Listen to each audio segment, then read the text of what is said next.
So, hello everybody and welcome. Yes, welcome back here at BSN Network. And we'll get back here at BSN Network. This is BSN Network Podcast here today. It is Thursday, January 28th. Hope everyone's having a good day so far and a good rest of their day. Yesterday, it is in fact Thursday, January 28th. We're fresh off of a big Nets win yesterday. Got the job done against the Atlanta Hawks in overtime. Was definitely a close game, but a win is a win. We got the job done. 132-128, we win.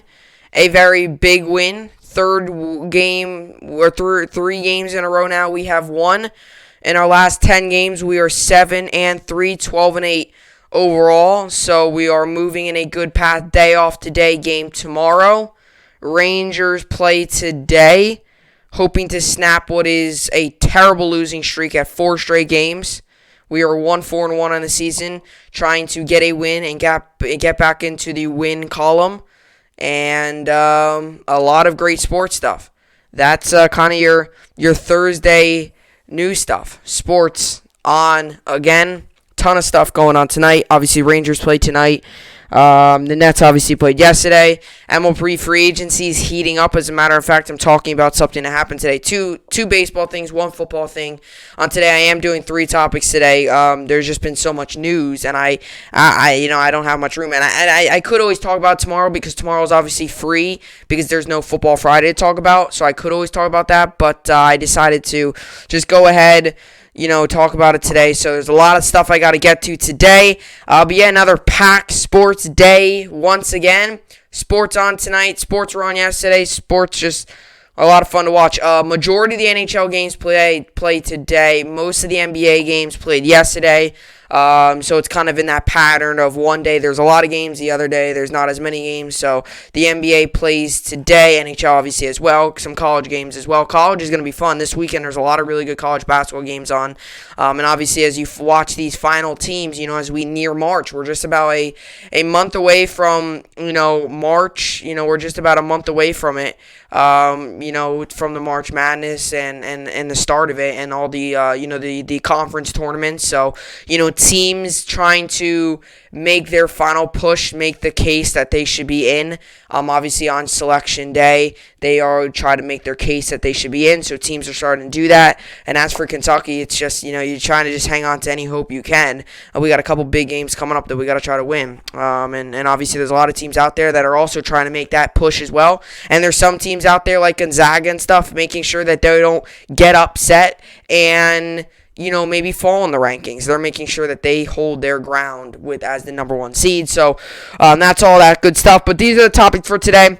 We got Steven Matz. He was traded to the Blue Jays. The Mets starting pitcher Steven Matz, reportedly traded to the Blue Jays for some prospects. I'll talk about how this deal affects the Mets, how it affects the Blue Jays, and also how it might affect the Mets' future things, future signings. They clear up some big cap space here. I'll tell you all about it coming up with Steven Matz. And Deshaun Watson today officially requested a trade from the Houston Texans. Texans hired a new coach yesterday, a new head coach yesterday. Watson has now today officially made it official. He wants to request a trade. I'm going to give you some trade ideas I have found, give you reasons he could go to some of these teams, and ultimately we want him to end here with the New York Jets and come to the New York Jets and just have an excellent run with us. That's what I want. I want him on the New York Jets. Joe Douglas, get it done. I want him on the New York Jets. He's a great dude. He's a great guy off the field, great player on the field. He's young, but he's done so much. He's great off the field. He's great on the field. Great teammate, just overall, and he's a superstar. Guy is an unbelievable athlete. Get him on this team now. I want him here. Tell you why that's big. Watson requested trade. We'll talk about that. And then to finish it off, Masahiro Tanaka makes it official. He signed a deal in Japan with a Japan team so he will be playing in Japan baseball for the rest of his career. I don't foresee him coming back to the major leagues. He instead will go and sign with the Japan team. He made it official yesterday, sent a little bit of a letter out to all the Yankees fans. I'll kind of tell you what I think about it, kind of the impact it has on the Yankees. I'm not going to go into the Japan baseball because I don't watch Japan baseball and I don't know really anything about it. As a matter of fact, I never even heard of the team that he's on now. So, you know, I don't even, actually, I don't know, I shouldn't say that I haven't heard of the team. I might have down the road, but I don't know much about Japan baseball. I don't watch it, obviously, so I'm not going to get into how it affects their Japan team, but I'm going to get into how it affects the Yankees. Obviously, that's one pitcher now that is not going to be there, so we'll get into that in a little bit. Then we got college basketball, NHL, NBA, and fantasy, basketball and hockey, and then your normal New York sports update to close out the podcast. So, with all that being said, this is BSN Podcast, and let's get right into it. So, a Mets player is on the move. Mets, this was not a money-spending move. This was actually a money-saving move by the New York Mets yesterday. Steven Matz reportedly traded to Blue Jays from Mets for prospects. This deal happened yesterday. I knew I had to talk about it. He's a pretty big-name pitcher, you know, around the New York sports and stuff. Overall in the MLB, he's not a very big-name pitcher, but, you know, obviously involving New York sports and stuff, he's a pretty big-name pitcher. Obviously, if you're a fan of New York sports, usually you'll probably know who he is. But, yeah, Steven Matz reportedly was traded to the Blue Jays yesterday. Obviously, you know, this is a move, you know, like I said, this is not a crazy breaking story. ESPN had coverage on it, you know, SportsCenter had a special report on it. This wasn't one of these huge moves that struck the MLB, everyone was going insane. No, it wasn't one of these moves. This was one of these moves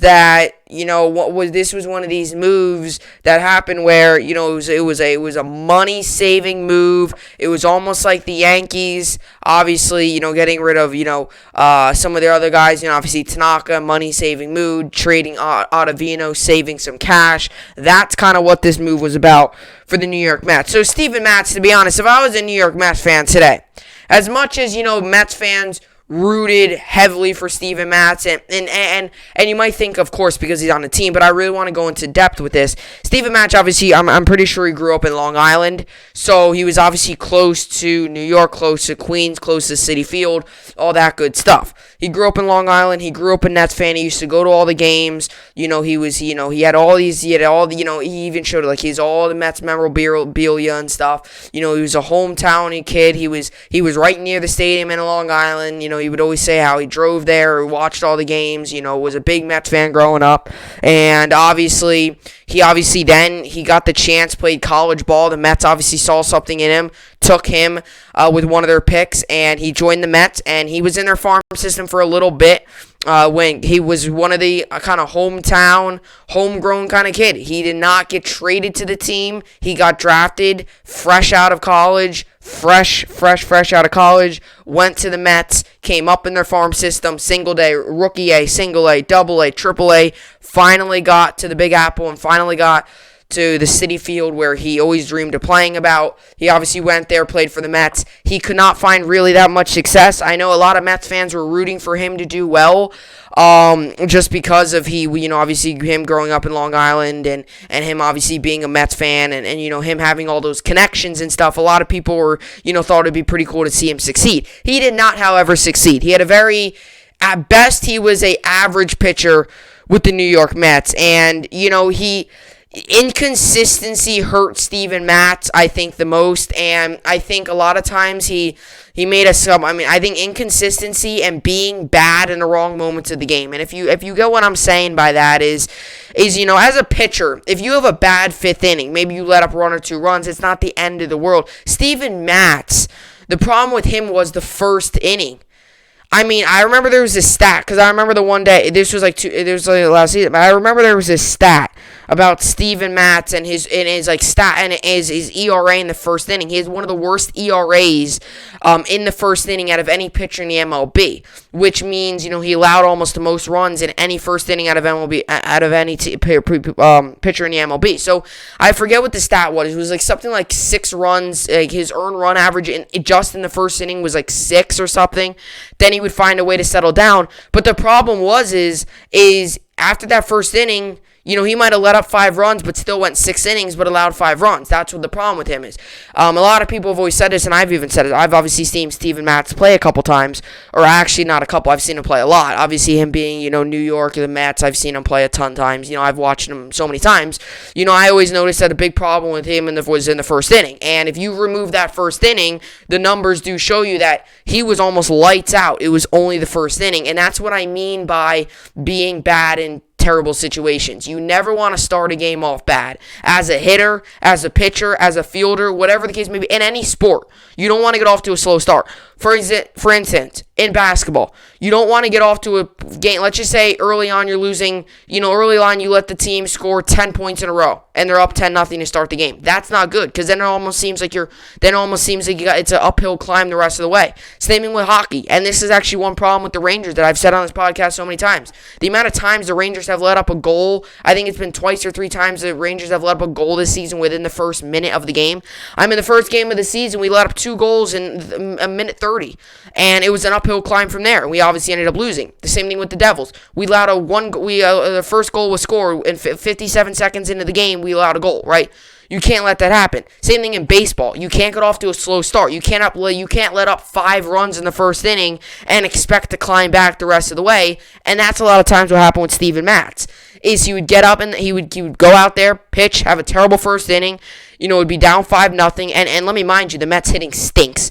They're not very good. Now it's obviously added on with Lindor, Alonso, McNeil, and guys like that. But you got to remember, 2 years ago, they didn't have these guys. Obviously, they had Alonso and McNeil, but they didn't have some of these big guys. And when Matz was there, like 3 years ago or so, when Matz was there, he used to let up like 5 runs an inning, and then obviously there would be problems. Same thing would happen last season. This was just a guy that can never build consistency, and he showed flashes, which is why I think the Mets, in a way, stuck with him, because he showed flashes. There would be games, and I'm not taking this away from him. I'm going to sit here and tell you the truth. There would be games where he would go out there, throw 6, 7, 8 innings, and just absolutely just go insane. There would be games where he would go throw 5, 6, 7, 8 innings even at times and just go out there and absolutely throw a dominant performance. But then the next day he would let up 5 runs in the first inning. Inconsistency hurts Steven Matz, and to be honest, inconsistency hurts a lot of players in sports. Inconsistency is a big thing. I'm a big believer in, if you're consistent and meaning like, and your consistency is good, meaning like, if you're consistent, but your way of being good is not that good, then okay. But if you're consistent and you're consistent at a high level, consistently, sorry, I'm saying consistent a lot, but it's the truth. I'm a big into, I judge a player a lot of time off of consistency as well. Is this guy consistent? For example, in baseball, is one game like Steven Matz. One game he'll let up 6 runs and be taken out in the 3rd inning, and there would be another game where he would throw 7 innings and have shutout baseball and look like a Cy Young winner, right? What Steven Matz are you getting? And I think that's the problem. He was too unpredictable. It was, what Steven Matz are we getting today? And if you put him in against a high-powering offense and you put him in there and he's on an off day, well, that's a loss for you guys. So I think it was really consistency really hurt Steven Matz, because he couldn't get it. And, when he came up through the minors and got to the Mets, a lot of people raved about his off-speed, raved about his movement, and actually he was kind of high in the league in hanging his off-speed. He was, I would say he could never really just adjust to the major leagues. It's almost like he wasn't able to adjust. And he is obviously going to the Blue Jays. It's not like the guy got released. He's going to the Blue Jays. So maybe the Blue Jays see something in him that maybe they could fix. But it's in a way, it's like he never found a way to completely adjust. Like, he went up through the college. He got to the minor leagues. He looked good. They obviously saw something in him. And it's like he got to the major leagues and he just could never catch up. It was almost like he was playing behind his whole career. He could just never catch up. And every time you would turn on the Mets game, and obviously I'm not a Mets fan, but I'll watch the game sometimes if the Yankees Yankees aren't on, or if the Yankees have a night game and the Mets have a day game, or whatever. Even if the Yankees are playing the Mets, when you turn on the TV or wherever you're watching, whether you're watching on the go on your phone or you're watching on TV, whenever you would turn it on, it would always seem like the Mets are losing when he's on the mound, and that's not good to obviously have in a pitcher. So the Mets have reportedly, Steven Matz reportedly traded to Blue Jays from Mets for prospects, and this could be a little bit of a hint towards a possible move the Mets are going to make here soon. We all know that Trevor Bauer is still out there. The Mets report came out yesterday, and there's been multiple reports coming out still today that the Mets are, in fact, the front runners to land Bauer. They are still in negotiations with him, and there was also rumors now that they let up Matz. Matz had a pretty heavy contract. Now they're wondering, now that they let up Matz, is that going to be able to give up enough room to make your final push, put in a final bid for Bauer, and see what happens? We'll obviously see. I'm making a prediction that Trevor Bauer gets on a team within the next week or so. That's my prediction. I would go ahead and say, if not by the end of this week, I would probably say somewhere next week, Monday, Wednesday range, somewhere around there. I think he's going to get it. Because you got to remember, next week, people, it's going to be February. I mean, it's January 28th today. So in 4 days or whatever, in a couple days, it's going to be February. And pitchers and catchers are going to have to report soon. So he's going to have to sign with the team sooner rather than later. So I would assume sometime next week, or possibly today or tomorrow or any day, to see him. You usually don't see too many signings happening over the weekend. I mean, you might. You actually sometimes do. I should take that back, because Kluber got signed on like a Friday, I remember. So you sometimes see that stuff. But a lot of times you see it happen during the weekdays and stuff. So we'll see what happens with the New York Mets. But it's going to be really interesting to see here, now that they let up a pretty heavy contract off, and obviously got I'm not going to sit here and really say who won this trade, because the Mets got 4 prospects in return, or 4 prospects in return, and the Blue Jays got Steven Matz. And it's not like the Blue Jays are getting this high-end pitcher. The Blue Jays are getting a pitcher who I've said at best is probably like an average pitcher, although he's shown flashes of being great, but maybe the Blue Jays see something in him that they feel like they could fix him a little bit. We'll see here. But Steven Matz reportedly traded to Blue Jays from Mets for prospects. The New York Mets are finalizing a deal that will send starting pitcher Steven Matz to the Toronto Blue Jays in exchange for three prospects, according to ESPN's Jeff Passan. Pitcher Sean Wright, Reed Foley, Yency Diaz, and Josh Winkowski will join the Mets, according to Ben Nicholson Smith of Sportsnet. Reed, Foley, and Diaz have both appeared at the major league level, while Winkowski played in 24 games for the team's Single A and Single A advanced teams in 2019. The move clears $5.2 million from the Mets payroll, amid rumors that the team is considered to be the favorites to land coveted free agent Trevor Bauer. Bob Nightingale of USA Today reported that the Mets are about $25 million away from reaching the league's luxury tax threshold, thanks to other major moves they've made this offseason. Matz is entering his 7th year in the league off a career-worst season for the Mets, who drafted him out of high school in the second round of the 2009 draft. Like I said before, he's fresh. This is not a guy that bounced around in the minor leagues, went to 7 different teams, and now all of a sudden ended up on the Mets. This is a guy right out of high school, he went with the Mets, and that's pretty rare. To go all the way up minor leagues and to be here for 7 seasons is pretty rare. But like I said, it wasn't the most fabulous 7 seasons. She showed flashes, but the bad outweighed the good, I should say. The New York native, who will turn 30 in May, went 0-5 through 6 starts and 9 appearances last year, and amassing a 9.68 ERA through 30.2 innings. He gave up 14 home runs. He'll slot into a Blue Jays rotation that includes Hyun Jin Ryu's 2.69 ERA from 2020 and a little else. Nate Pearson threw 18 games last season, and Tanner Roark posted a career-high 6.80 ERA. The Mets have reportedly issued a formal offer to Bauer, the NL Cy Young Award winner last season, and the top free agent still on the market, though there have been conflicting reports about the terms of the contract. Nightingale wrote Tuesday that the deal would approach but not eclipse the average value of the 9-year, $324 million contract Gerrit Cole signed with the New York Yankees, $36 million per year. While SNY's Andy Martino reported Wednesday that the Mets offered Bauer a deal for no more than 4 years and less than $36 million average value. He is reportedly seeking that. That's what Joe DeMaio of SNY reported. Martino added Wednesday that the sides are not close to an agreement. The Mets have all but locked up their rotation, which boasts two-time NL Cy Young Award winner Jacob deGrom, Marcus Stroman, and Carlos Carrasco, who joined shortstop Francisco Lindor coming over from Cleveland. Adding Bauer on the front end would make the Mets unstoppable on the hill this season. So, like I said, this move, and we've seen this a lot with teams, and I actually thought the Yankees, when they made the Ottavino move, I was expecting shortly thereafter there would possibly be a move. Same thing with the Mets yesterday. I actually kind of funny, when I heard Steven Naz was gone, I actually kind of, this was after the Nets game, I actually kind of was stuck a little bit to, my phone and stuff, looking at it, because I was thinking like, okay, all these rumors have been floating around about Bauer. Now they gave up Matz. They have now $5 million extra in salary cap. Everything was lining up for a Bauer signing to happen any moment there, and obviously it never happened, and still now it hasn't happened. But I'm telling you, you could say, you could say anything in sports. You could say, who knows? But I really feel like we're right around the corner from Bauer signing somewhere, and to be honest, I can't even make a prediction where he would sign. I predicted Bauer would sign to the Mets, but I also predicted Real Muto was going to sign with the Mets. I also predicted Springer and Bauer and Lindor would sign with the Mets. Actually, I don't know. Did I predict? No, I think I predicted. I don't know if I predicted. No, I didn't predict Lindor to the Mets. I predicted Lindor to the Yankees if LeMahieu wasn't going to resign. But LeMahieu resigned, so I didn't really make a bold prediction for. But I know I expected the Mets to sign almost everyone the way that this owner spoke. But he's really only signed one huge.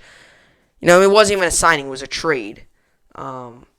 So we'll see what happens. But, even you got Luis Castillo, guys out there. Maybe these prospects that you just got, maybe you're going to use these for some of these other moves. In this article, they didn't say the rank of the prospects. I wouldn't assume that they're that high because I don't think you're going to give up your, let's just say they have, and the Blue Jays, too, they have some really good prospects. And none of these guys really sounded like, the Blue Jays got one of the best farm systems in the league.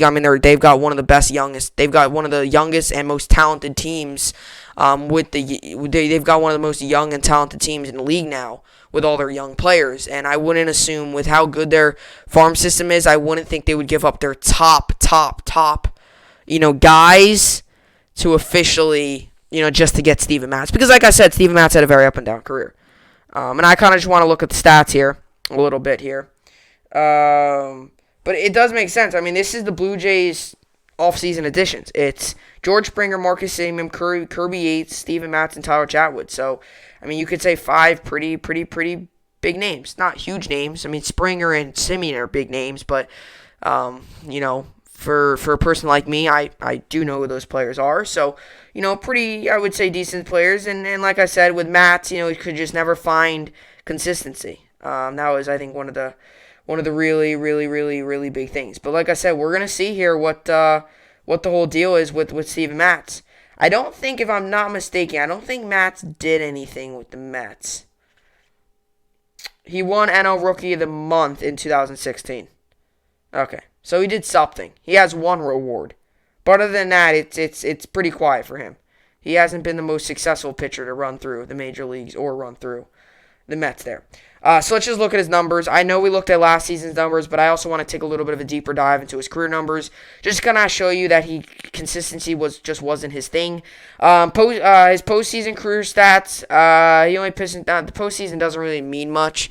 But if you really want to know the postseason stats, he had 3 games. He went 0-1, 3.68 ERA, 14.2 innings pitched, 13 strikeouts, and a whip of 1.43. 2020 stats, he had 9 games, went 0 for 5, 9.68 ERA, 30.2 innings pitched, 36 strikeouts, and a whip of 1.70.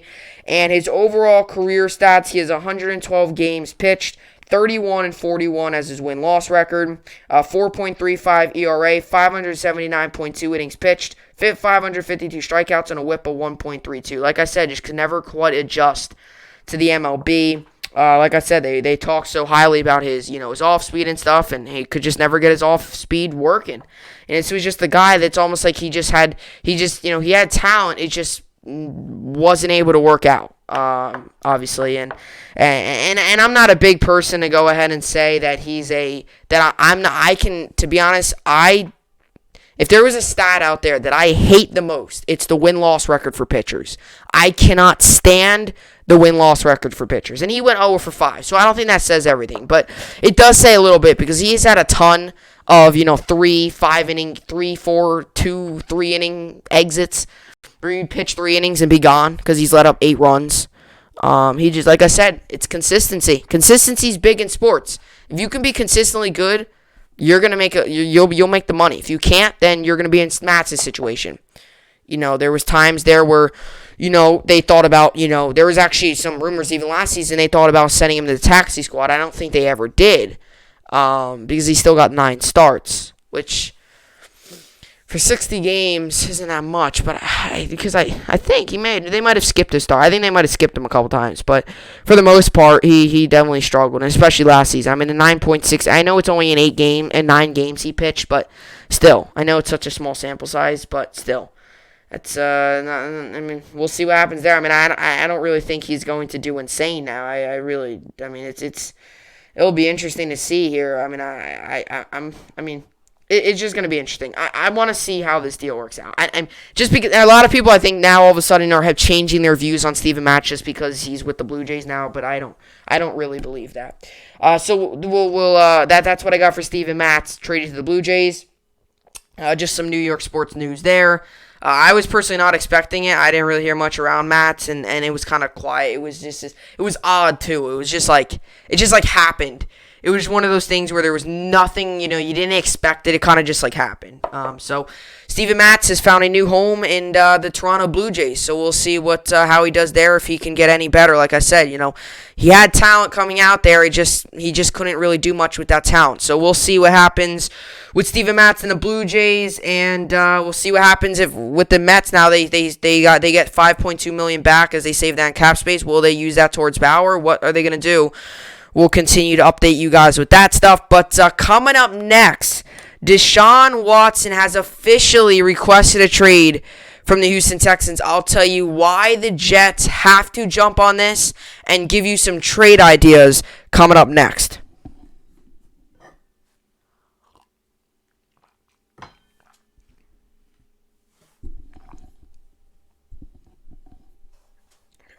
Alrighty, so let's get into this here.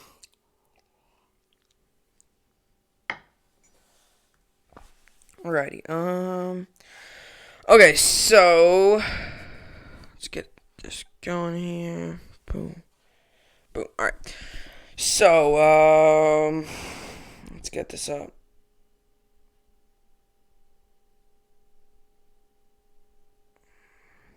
Alrighty.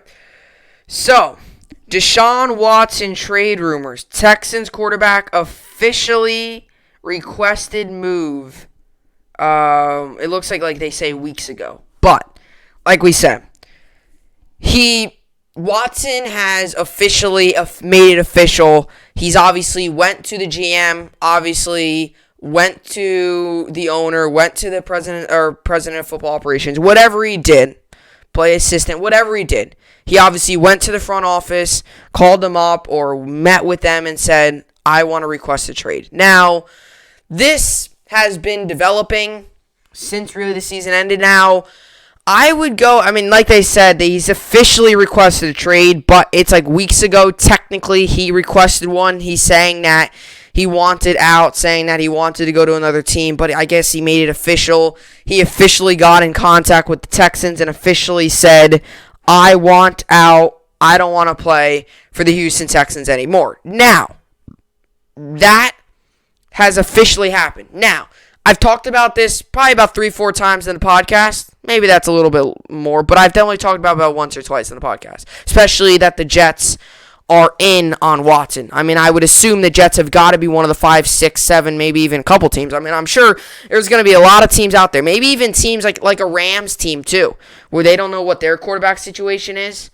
Maybe even them, or a team a team like obviously the Jets, or obviously there's some other teams out there. But there's obviously even a team like the Dolphins, where Tua didn't play that well. He didn't live up to expectations.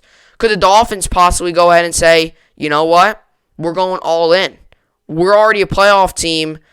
We're almost a playoff team with Tua. We could be an AFC championship with Tua. And the Jets also are sitting there wondering, quarterback at number 2, receiver at number 2, or Watson, right? So there's so many teams that are involved. The one thing here is this is not Watson's control. That is the one part that gets me annoyed, because Watson has no control on where he obviously on this. The Texans, if they don't want to trade him, they could keep him. They could literally just keep him.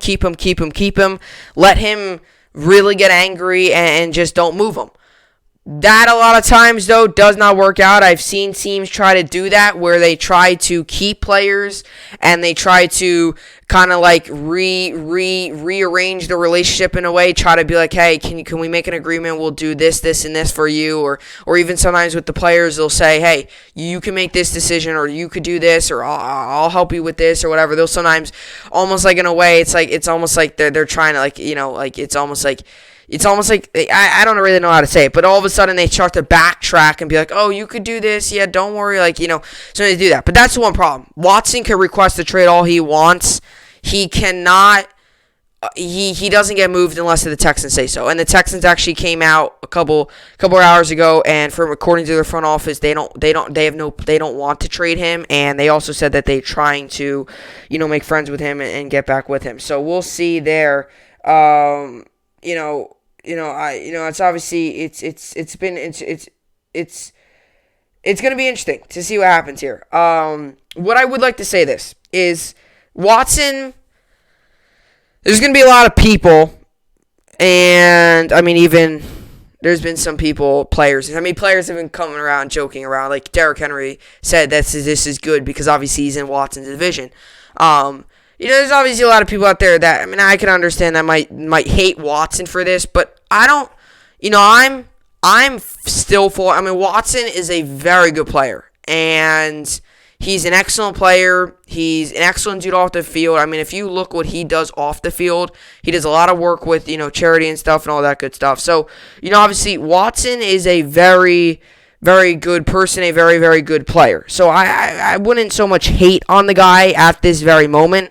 It's not like this is one of these James Harden situations where he was literally during the season like refusing to do anything with the team. Watson just wants a change. Watson just wants out.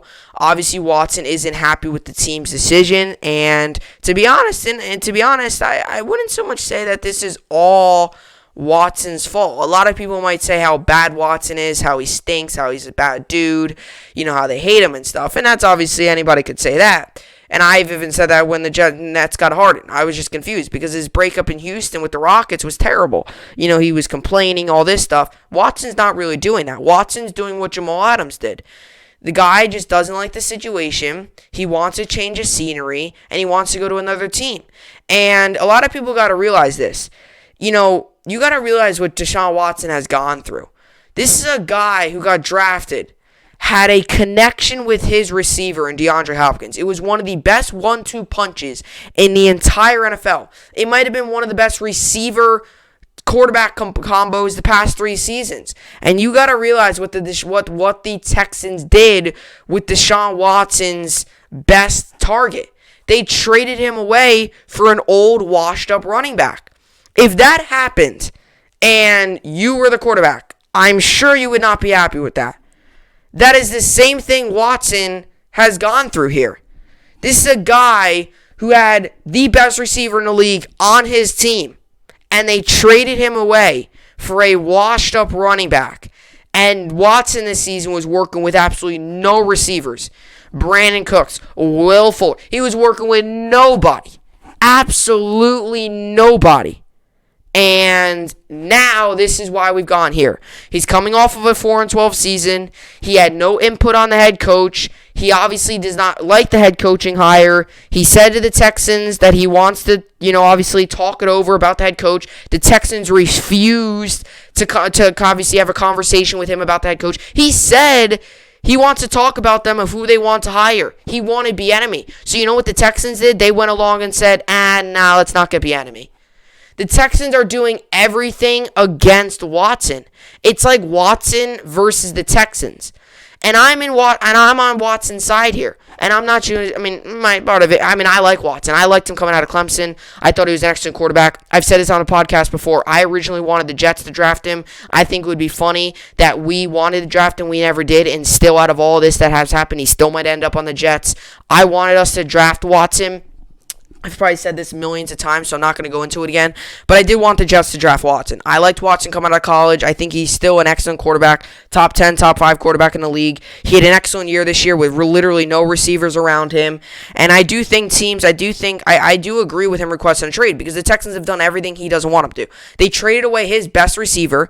They got him a head coach that he doesn't want. His other head coach destroyed his receiving corps, in a way, they tried to destroy him, and the front office now, he says that he wants to have some say in the coaching. They did not allow him to have any say in the coaching search, and now all of a sudden, he's requesting a trade, and a lot of people are taking the Texan side here. I disagree with that. I would go ahead and say that Watson should request a trade, and I definitely believe that this is a big loss for the Houston Texans. And the Houston Texans now, Watson's not going to play with you. You could keep him all you want. He's not going to play with you. When he requests a trade, that means he doesn't want to play with you. He wants to go to another team.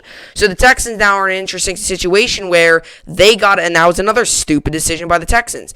They gave up their first round pick for Laramie Tunsil. And that was a terrible move. Now the Dolphins have the third pick in the draft. And that could have been used to get Watson a receiver. There's a guy out there named Devontae Smith, probably one of the best receivers ever to come out of college. And he is available now. And the Texans don't have that pick because they traded away with the Dolphins. So I'm telling you what, it's going to be really interesting to see what happens with Deshaun Watson. But I really think that the Jets should capitalize on this. And I think we have a good shot. We have 4 first-round picks over the next 2 drafts, 2 this season, 2 next season. We've got to capitalize on Deshaun Watson requesting a trade. And this actually might make history. There's not many times you see a 4th-year quarterback coming out and saying that he doesn't want to be on the team. Very rarely you see that. So we'll see what happens with Deshaun Watson, but I'm telling you, I think there's a really good shot he comes to the Jets, and I think it would be excellent if he comes to the New York Jets. Deshaun Watson officially requested a trade. It's almost like a trade here, where what sometimes trades, they'll trade the guy, and they make it official like a week later. That's almost like this. He's been requesting a trade since the season ended. And another thing, too, is I think he's frustrated at the 4-12 season. Yeah, I think he realized he wants every player's goal is to win a championship. I think he's realizing that if he go, I think another reason why he wants to go to some of these other teams because they're better coached. The Jets, you don't realize how good of the coach the Jets hired. It's really crazy. The Jets hired Robert Saleh. There's a lot of players. There's been a lot of rumors that players all of a sudden want to come to the Jets just because of how good of a coach he is. Richard Sherman, Allen Robinson, Deshaun Watson. A lot of these high-end players all of a sudden want to go to the Jets now just because of Robert Saleh, just because he's such a good coach and he connects with the players really well, and that could be Watson as well. And I'll tell you what, I was texting people earlier today, and I always joke around. Hopefully his next game is in a green and white uniform with the New York Jets. That would be great. So Deshaun Watson trade rumors. Texans quarterback officially requested move. This happened, weeks ago, but it's officially now. Houston Texans quarterback Deshaun Watson reportedly made a formal trade request, it looks like weeks ago, but I guess it's becoming official now. ESPN's Adam Schefter reported Tuesday the Texans hire new head coach David Culley will not alter Watson's thinking. Josina Anderson later reported her understanding is Watson has not formally waived his no-trade clause yet. The situation has been trending toward Watson trying to leave Houston since early January, but it was previously unclear whether the 3-time Pro Bowler had officially asked for a trade. Schefter reported January 7th, the 25-year-old Clemson product, which frustrated the franchise neither considered nor consulted his candidates for general manager before hiring longtime New England Patriots executive Nick Caserio to fill the position. The same day, Mike Florio of Pro Football Talk noted Watson has quietly broached with teammates their possibility of requesting a trade. Former Texans wide receivers Andre Johnson and DeAndre Hopkins then sided with the quarterback while pointed the fingers for the Texans' problem towards Executive Vice President of Football Operations Jack Easterby. who influence within the front office has steadily grown in the recent years. Obviously, a lot of these players are on Deshaun Watson's side because they realize, how this organization has really, really, really kind of, it's almost like they've turned on him. He's almost like they don't even, it's almost like they turned on him in a way. Jenny Vrentas and Greg Bishop of Sports Illustrated took a deep dive into SRB's tenure in December. With one team source saying owner Cal McNair is blinded by the polarizing executive, while another NFL executive questioned his rapid rise despite a lack of football background. It's still a long shot story, right? The executive who previously worked with Easter Bay said, you're not going to Team Chaplin 10 years later. You're in the interim GM, and that just hasn't happened in a week. Watson then caused a stir on social media 2 weeks ago. Based on the timeline, it's possible he made the trade request around the same time as that tweet. Watson hasn't spoken with either Caserio or Easter Bay about his decision, per Schefter. The question now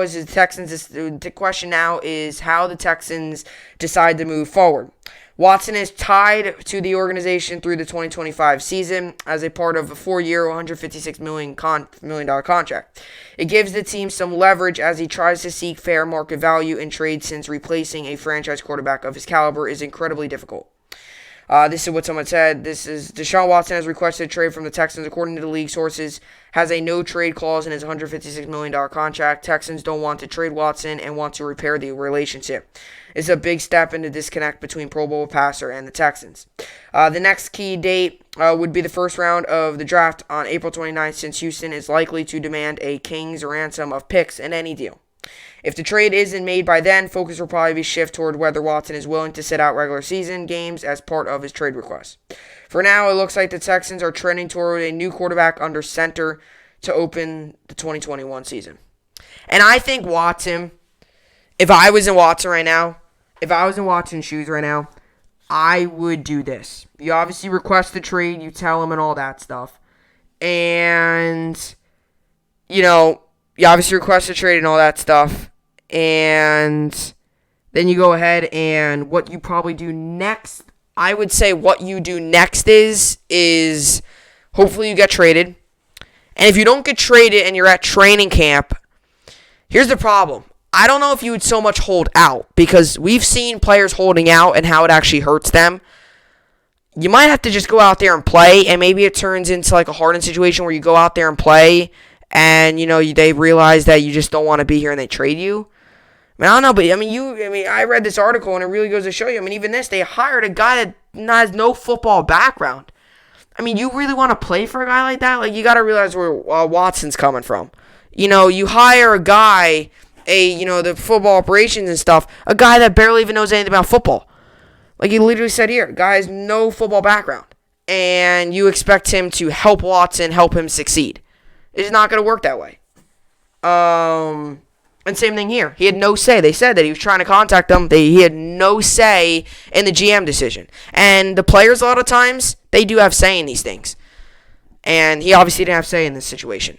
So he's obviously angry. And, I think I'm on Watson's side here because, you read really into this stuff. Yeah, I'm on his side here because you really read into this stuff. You really read into this kind of stuff. It really is crazy what some of these front offices and stuff do. They hired a guy that has no football background. And you're going to expect to go out there and succeed under that guy. And that's what goes to show you how crazy it is.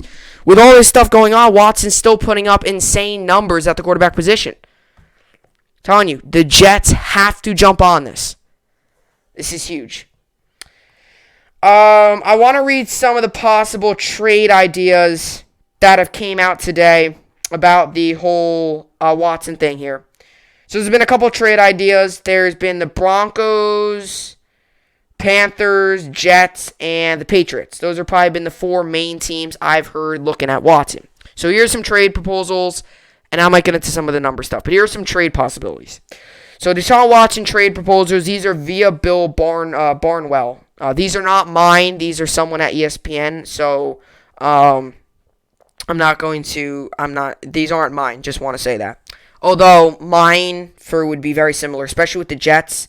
Mine would be very similar. I think a lot of people would be very similar. They're going to want draft picks. So here we go. So this is the first one is the Broncos Then we'll go just in order how they are on the screen here. So, Deshaun Watson trade proposals via Bill Barnwell. This is one of the trades to send him to Denver. The Texans get a 9th overall pick, 40th overall pick, 2022 first-round pick, a 2023 second-round pick, and wide receiver Tim Patrick and quarterback Drew Lock, who is currently the starting quarterback in Denver. And the Broncos get Deshaun Watson and a 2022 4th-round pick. So, the way this trade looks, it would look like the Broncos would give them Lock. So it looks like the Broncos, now this is just possibilities. This is not any inside stuff. This is not an insider who has heard the Broncos are willing to trade Drew Lock. But it looks like here he has the Broncos trading Drew Lock. Now, I agree with this deal, but I think here's the one problem with the Broncos. They're going to get Deshaun Watson, but if I was them, I would try to push, instead of a 2022 4th-round pick, I would try to push for a second-rounder. Because you're giving up a second-rounder, a first-rounder, you're giving up 2 firsts and 2 seconds, Tim Patrick and Drew Lock, and you're getting Watson and a 4th. I think Watson, that's obviously perfect, but I think you might maybe push to get a 4th and a 3rd instead of just a 4th. That's the one criticism here, because a 4th to second-round pick gives you a lot of flexibility. You could move up with it. A lot of teams like second-rounders. You find a lot of hidden gems in the second round. People don't realize that. A lot of people just watch the first round and think that it's over. The second round, there's a lot of really great players that are available there. I mean, it's been happening. I mean, Denzel Mims, for example, the Jets. Guys that has an excellent season. He was in the second round. There's a lot of players that have been in the second round that have been really solid. So 4th round doesn't give you much flexibility. Not many teams are going to, and let's just say if the Broncos down the road want to trade that pick, because it is in 2022, so that's next season. Let's say in the offseason, they want to trade that pick. A second round is a whole lot more easy to trade than a 4th rounder. But in terms of value, the Broncos are giving up a lot there. And I think the Broncos, could probably give them the first round pick, a second round pick, and then maybe another first, and maybe just Drew Lock. I don't know if they would want to give up Tim Patrick, because you also got to realize you don't want to give all of Watson's. As the team, you don't want to give let's just say your best receiver, and that's not their best receiver. Although Tim Patrick had a very good year this year, you don't want to go out there as a team and go ahead and say, let's give up our best receiver and our best player on offense to get Watson, because then you're giving up. Then Watson's coming here with not that great of a team. So I would say you got to give up stuff, but you also got to plan as Watson's going to want some key skill position players around him. So that's the first deal there. Watson to the Broncos, that's the first possibility. The next Watson trade proposal would be Watson getting sent to the Carolina Panthers. Obviously, currently the Carolina Panthers have Teddy Bridgewater quarterback. The Panthers actually said that Teddy Bridgewater at the moment is going to remain as their quarterback. But, now that, I think a lot of teams would take Watson over Bridgewater. So the Texans get the first-round pick, a second-round pick, a 2022 first-round pick, and a 2023 first-round pick, and quarterback Teddy Bridgewater. And the Panthers get quarterback Deshaun Watson, 2022 third-round pick, and 2023 fourth-round pick. So to be honest, if this trade happens, it's actually a pretty big win for both teams. Because the Texans, obviously, this is actually a pretty big win. The Panthers are going to get a lot. They're going to get a third-round pick that could definitely adjust depending on how you do. And you're getting a 4th. And you're getting those in back-to-back drafts. So you're getting a 22 draft, which is next season, a 23 draft, which is the year after that. And a third-round pick, that's also a lot of flexibility. You could get a lot of good players there. And you're obviously giving up Teddy Bridgewater, but like I said, I think a lot of these teams, you might sit there as a fan and say, oh, well, we gave up that guy. Yeah, but you're getting Deshaun Watson. You got to realize that. You're getting one of the best quarterbacks in the NFL right now, one of the best young quarterbacks in all the league. And Deshaun Watson, and one of the best mobile quarterbacks in all the league, and one of the best just overall quarterbacks in the league.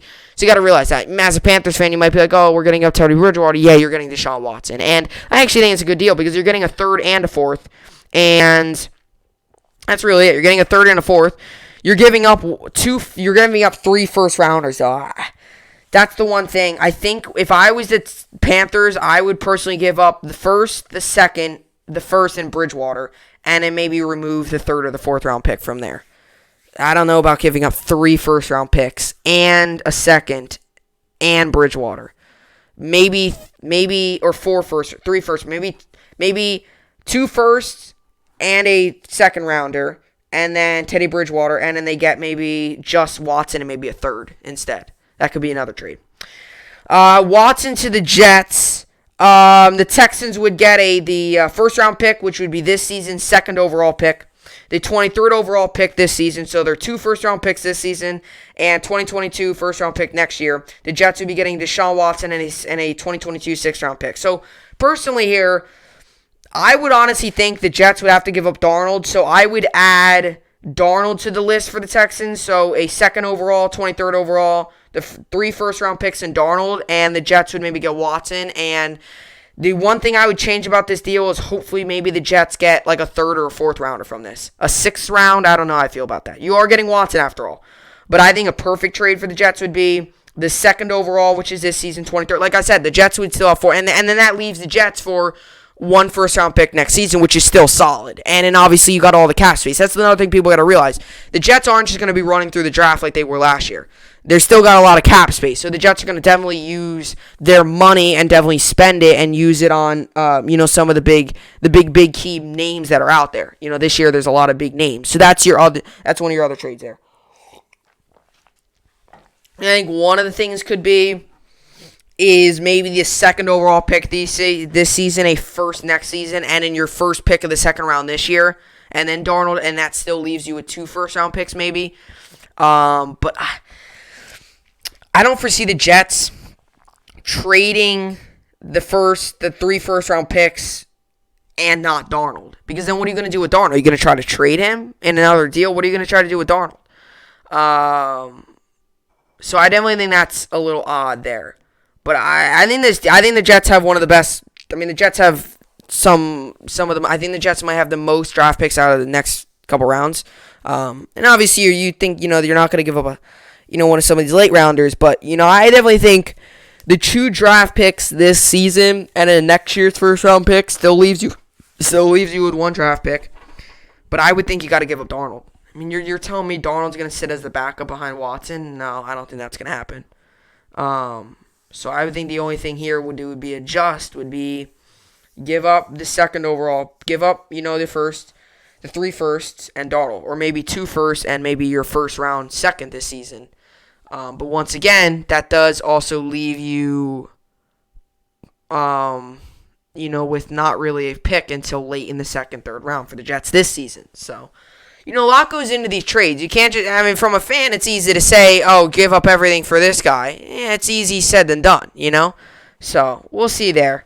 But, I think the one thing here would maybe try to be the 4th round pick. But, I would love just to get Watson over here.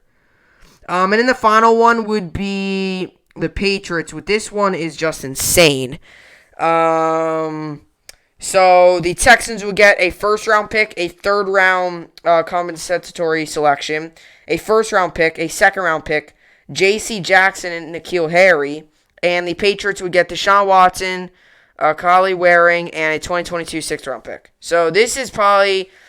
See, I don't know about this because once again, you're gonna give up as the Patriots one of your best corners, and here's one problem: is if you're gonna trade for Watson, you're also gonna want to make sure that team has some good players. You're gonna get probably your best receiver on that team in N'Keal Harry, really, and then get Watson over there, and Watson not have a true number 1. It's a problem. These teams, and not that these teams are gonna make all these deals, but these teams gotta. You got to realize when you're making, you got to realize is, you don't want to give up the best team's best receiver and get Watson over there and not be that, and obviously, them not really having that good of a receiving core, right? Because, Watson, that's one of the main reasons he wants out. They traded away his best asset. So those are some of the deals for Watson. But like I said, this is huge. This is huge news for the NFL, and I'm telling you, the Jets got to jump on this. I think the Jets have a really good shot at getting him. So coming up next, we'll get into the Masahiro Tanaka stuff. He heads to Japan. We'll be playing there. His 7-year run in the MLB comes to an end. He is now heading back to his homeland in Japan. We'll talk about that coming up next.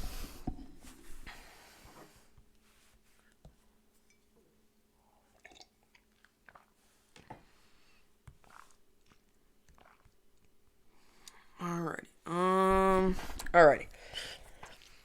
So let's get this going here.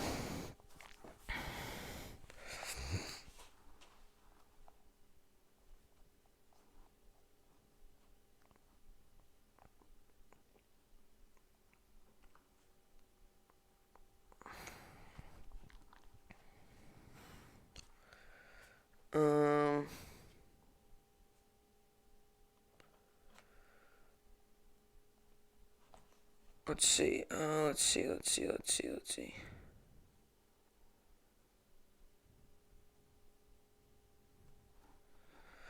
Okay, here we go. So, Masahiro Tanaka returns to Japan after 7 seasons with the Yankees. Obviously, Tanaka has officially moved to Japan, although we've known this for a little bit now that he was probably going to head back to Japan. Obviously, him heading to Japan, I knew.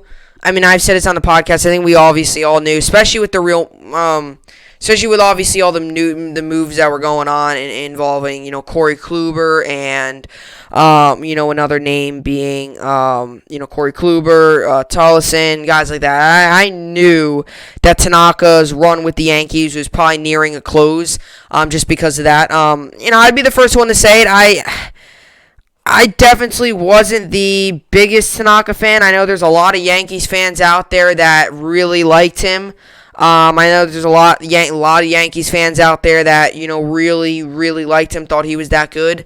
I was not one of those fans. I thought he had a very average career with us. I thought he wasn't so consistent with us. I thought he was very, I just didn't think he was all that great.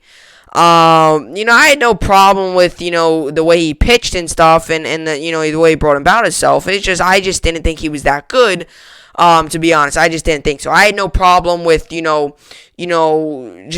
him. I had no problem with him. Like, the only reason I really disliked him because of some of his performances. He had a lot of times where he would really be questioning why in the world this guy's on the Yankees, and I just felt like, again, inconsistency hit him too. I just felt like this was never a guy that could find complete consistency except in the playoffs. That's one thing that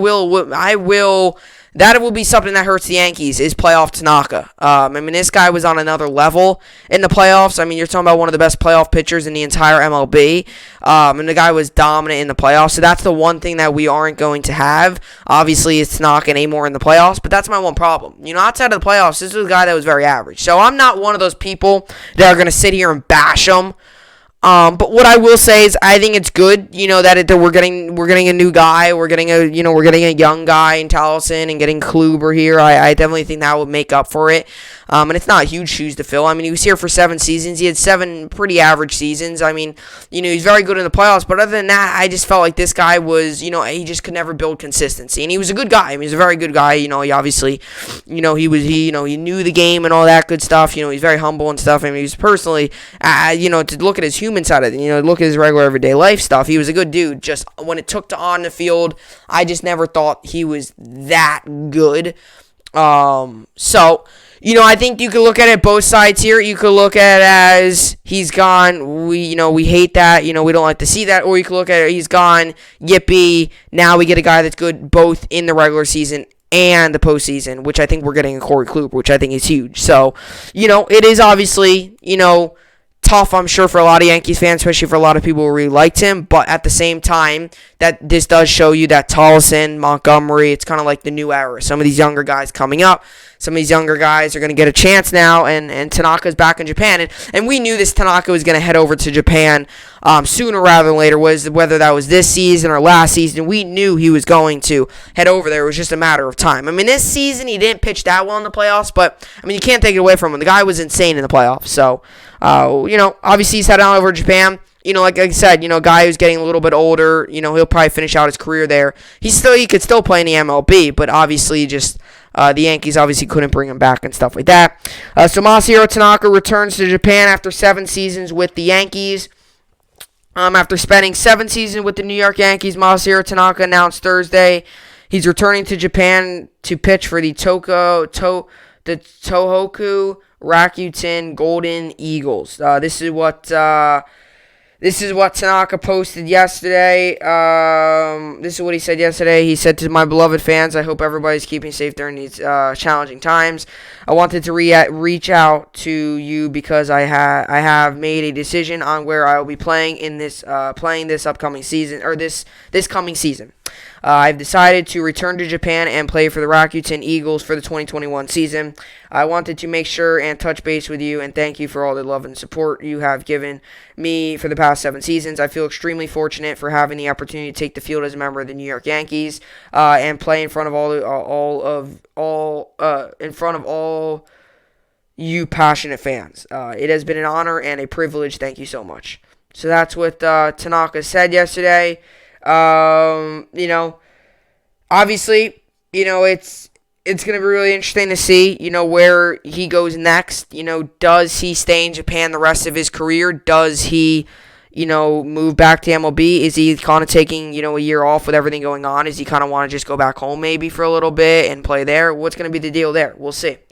Details of the agreement weren't immediately released. Tanaka's professional baseball career began in Japan with the Golden Eagles in 2007. He won the Samayura Award as the best pitcher in the Nippon Professional Baseball League in 2011 and 2013. After the NPB posted him for all 30 Major League Baseball teams to bid on, Tanaka joined the Yankees in January 2014. The right-hander signed a 7-year, $155 million contract, the largest deal ever given to a Japanese player. Despite some durability issues in New York, Tanaka proved well worth the investment. He was named to an AL All-Star team twice, 2014, 2019, and posted a 3.7 ERA with 991 strikeouts and 983 hits allowed in 1,054.1 innings pitched. Tanaka had problems staying on the field at times. The 32-year-old never reached 200 innings in a season and only made 30 starts 3 times in 7 seasons with the Yankees. When Tanaka was throwing his best, though, few pitchers in MLB were better. He has a 3.33 ERA and 10 career playoff appearances. The Golden Eagles are likely betting on Tanaka as a key cog in their starting rotation. His track record of success in New York is a strong indication that his transition back to Japan won't be difficult. So, obviously, he's going back to Japan. So, it's not crazy surprising. I know there's a lot of Yankees fans that are out there like, he's going to Japan. Like, we knew this was coming. And then, like I said, he had a decent career with us. He had his moments, but, in the article they said, too, he wasn't dominant. He showed, playoff, he was dominant, but he was, a lot of these Yankees fans out there acting like he was the best pitcher ever. He had his moments. That's really all it comes down to. And, we'll see what he does in Japan. You're probably going to lose track of him because you might not. I will probably be. I'll still follow him and stuff like that, but I don't watch Japan baseball. So to be honest, I don't even know any of the teams. I don't watch Japan baseball. So, we'll see what happens there. But I'm sure you'll get reports. I'm sure you'll get some updates. And I'm sure, one day you're scrolling through the web. I'm sure something pop up about him. But yeah, he's headed back to Japan. So it's going to be interesting to see how he does there and if he if he does well there, and like I said, I don't know so much why he did that. Like I said, some of it could just be, going home or something like that. But yeah, let me just read through his stats here. His 2020 stats, he had 10 games. He had a 3-3 record, had a 3.56 ERA, 48 innings pitched, 44 strikeouts, and 1.17 WHIP. His MLB career stats, he had 174 games pitched. He was 78 and 46 overall. He had a 3.74 ERA. His innings pitched was 1,054.1, and he had 991 strikeouts and a WHIP of 1.13. So that is your stats there. And now we head on over to the other stuff here.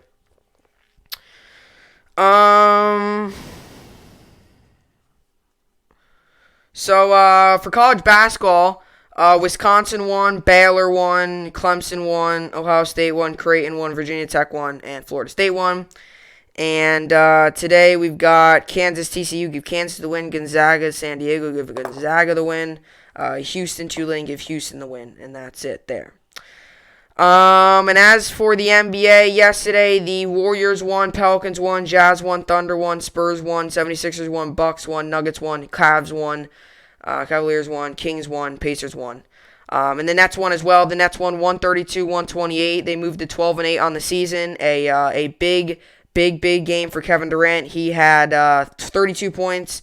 James Harden was right behind him with 31 points, and Kyrie Irving had 26 points. So our big three had another big game. KD obviously led the way with 32 points, had a big game there. Jeff Green continues to go in double figures. He had 11 points. He had a couple really good plays. He really controlled the paint there. And once again, Harden had a big assist game. He had 15 assists. Durant had a big game as well. Obviously had 32 points. Shot the ball much better in this game. And overall as a team, we got the job done. Durant's obviously shot the ball again really well. So good win for the Nets there. And as for today, we got the Rockets. Trailblazers give Rockets the win. Heat Clippers give Heat the win. Lakers Pistons give Lakers the win. And Suns Warriors give Suns the win. And as for the NHL here, yesterday the Canucks won and the Predators won. Today it's the Canadiens and the Flames. I give Canadiens the win. Devils and the Flyers give Flyers the win. Capitals, Islanders give Islanders the win. Lightning, Hurricanes give Lightning the win. Panthers, Blue Jackets give Blue Jackets the win. Penguins, Bruins give Bruins the win. Kings, Wild give Wild the win. Red Wings, Stars give Stars the win. Blues, Golden Knights give Golden Knights the win. Coyotes, Ducks give Coyotes the win. And actually, probably the Ducks, right? Yeah, aren't Coyotes, I guess. Avalanche, Sharks, Avalanche win. And Maple Leafs, Oilers give Maple Leafs the win. And Canucks, Senators give the Canucks the win. And today the Rangers also play. The Rangers come into this game with a 1-4-1 record. The Sabres come into this game 3-3-1 on the season. The over/under for this game is on. The over/under is 6. Today it's at 7 p.m. Eastern Standard Time. You can find this on MSG Buffalo or just MSG. I'll be watching on MSG. Any of the MSG networks there. So I'll be watching on MSG. Then Rangers play, trying to snap a losing streak. Here's the problem with the Rangers. If you hold on to leads, we're 4-1-1 on the season. And that's the one thing. We stop blowing these leads. We're gonna have it. We're one of the best teams in the league then, record-wise, if we don't blow these leads. And tonight's a big game. We've got to find a way to win. We cannot possibly, right? You just got to be able to do that. So, we got to get the win. I'll give us the win. We got to get the win tonight because we need to start getting back in the win column. That's big. So, there you go. Let's see, is that straight there? Yeah, it is. It moved. And as for fantasy. Right now, I am losing in fantasy basketball, 855 to 737. Today, I've got Jimmy Butler, Jeremy Grant, Anthony Davis, and Victor Oladipo playing. These are some of the injury report here. Jimmy Butler is out. Butler COVID-19 protocols is questionable for Thursday's game against the Clippers, so he's making his way back there. Anthony Davis is day-to-day. Davis is questionable for Thursday's game against the Pistons due to a bruised right knee. And Valanciunas is out as well. Valanciunas COVID-19 protocols, and the Grizzlies will not play Wednesday against the Bulls after the game was postponed. So that's the same news there. So hopefully we gotta get those guys back. And obviously, let's see here. As for fantasy hockey, right now I am losing 41-39, so got to find a way to come back here. Today I've got Mika Zibanejad, Jack Eichel, Steven Stamkos, Artemi Panarin, Anses Kopitar, Johnny Gardue, Nicholas Backstrom, Braden Sheen, Brock Beausire, Eric Carlson, Chris Letang, Jeff Petrie, Shea Theodore, Shea Weber, and Braden Point. And my bench is obviously Jamie Benn, Ryan Ellis, Duncan Keith, and Nick Ehlers. And my goalies are Simeon Varlamov and John Gibson, and Markstrom's on the bench, obviously, but Varlamov and Gibson gets a start there. And as for this, Jamie Benn is my only injury report here. Ben lower body won't play Thursday against the Red Wings. Bruce Levine of Dallas Stars Radio reports. So that's that. So yeah. Hopefully, obviously, I come back in both leagues. Got a lot of players going in hockey as well. So hopefully I come back in both leagues and get the win there. So with all that being said, that will do it for the podcast today. Hopefully you all enjoyed it. Been doing, another packed podcast. So, tomorrow's Friday. Obviously, no Football Friday game picks, obviously, but we'll just do a regular, like this, like a regular all sports pod. I've been meaning to talk about the Rams. I want to get to them. Obviously, a lot of stuff going around there with the quarterback situation, so we'll probably might talk about them. But, all this news has been coming out. Like I said, I always just take the most breaking news and stuff. So all this news has been coming out. Right around the corner will be my mock drafts coming. So a lot of really great sports upcoming here. Sports are in full swing, and it's great. So, So that'll do it for the podcast here today. Hopefully you all enjoyed it. I will see you all back here tomorrow. Hope you enjoyed it, and thanks for watching.